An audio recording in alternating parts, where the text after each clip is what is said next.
চীনের এক 25 বছর বয়সী তরুণী টানা 35 দিন ঘন জঙ্গলে বেঁচে থাকার লড়াই চালিয়ে নিজের ওজন কমিয়েছেন 14 কেজি।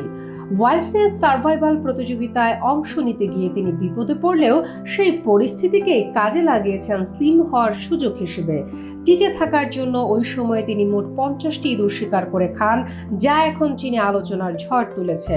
সাউথ চায়না মর্নিং পোস্টের প্রতিবেদনে বলা হয়েছে, তরুণীটির নাম ঝাও তিঝু।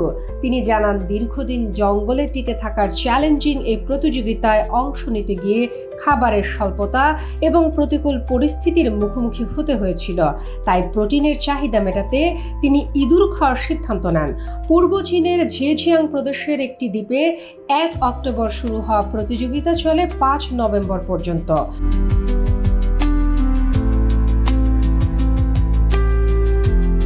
টানা 35 দিন জঙ্গলে থাকতে গিয়ে 40 ডিগ্রি সেলসিয়াস তাপমাত্রা, ত্বক শুষ্ক হয়ে যাওয়া, অসংখ্য পোকামাকড়ের কামড় সবই সহ্য করতে হয়েছে তাকে। ঝাও বলেন, প্রতিযোগিতায় অংশ নেওয়ার সময় তার ওজন ছিল 85 কেজি। 35 দিন পরে জঙ্গল থেকে বের হয়ে দেখা যায় তার ওজন কমে 71 কেজিতে দাঁড়িয়েছে। এ বিষয়ে ঝাওয়ের দাবি, ইঁদুর খাওয়ার ডায়েটই আমাকে সবচেয়ে বেশি সাহায্য করেছে। 5 নভেম্বর দ্বীপে ঘূর্ণিঝড় আঘাত হানার পর প্রতিযোগিতা ছাড়ার সিদ্ধান্ত নেন তিনি। এরপর ঘোষণা করা হয়, ঝাও প্রতিযোগিতায় 3য় স্থান অর্জন করেছেন এবং পুরস্কার হিসেবে পেয়েছেন প্রায় 90,000 টাকা। তরুণীটির এই অভিজ্ঞতা প্রকাশ্যে আসার পর চীনের সামাজিক যোগাযোগ মাধ্যমে ব্যাপক আলোড়ন সৃষ্টি হয়েছে।